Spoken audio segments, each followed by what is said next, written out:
Hi, and welcome to episode 2 of Scrammy podcast, and today video cast as well.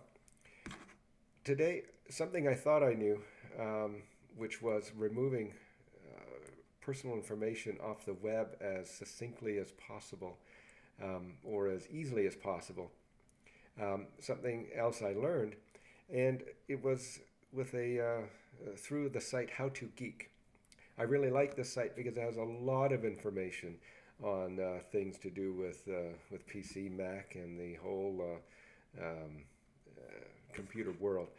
I'll put the link in this feed as well of the article that I read, but it has to do with removing yourself or opting out of people finder sites, sites like Spokeo Info, 411.info, white pages, things like that.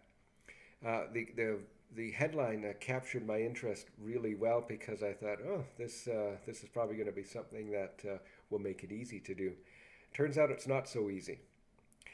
Sites like those, people finder sites where you can go on and pay to look at the information that is found about a certain person, searching by their address, their phone number, their name, of course, their email addresses, all that sort of thing. It turns out that in order to opt out, it looks like you really have to go in and pay for the service to search yourself in multiple different ways to then opt out. And the opt out is for them to not have that information for sale, yet the same way that they found you could be used by others. These sites are a nice aggregate of all your info to be purchased, but with a little bit of effort, you can find things out about people just by doing it yourself.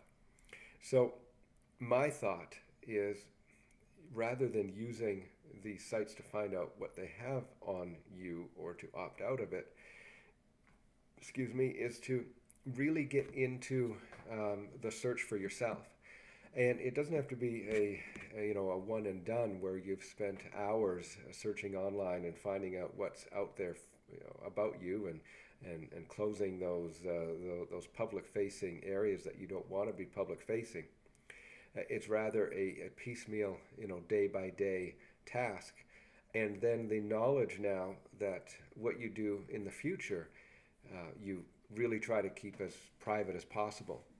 For myself, I search my name, my email addresses that I have, old ones that I don't use anymore that I'm sure I've closed, but where those accounts or where those emails were used for accounts.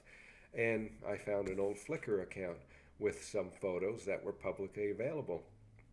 So I quickly closed that off, but it reminded me of how much we do or how much I do in the present, in the moment, and then everything I've done in the past that I've forgotten about. That sort of thing becomes a little bit scary because we do things in the moment and we don't think it's anything harmful, but in the grand scheme, it's still your life, your information, your personal property that is out there. And again, depending on the type of platform that you've put it on, it may even be a public domain right now, and people could be making money off you, off your image, off your voice, off your writings, when it's something that you've created. I think maybe I've gone on a little bit of a tangent, but I think sometimes a tangent brings about a deeper conversation. So I'm going to sign off this episode 2 of Scrammy Knows, and please look forward to the upcoming episodes.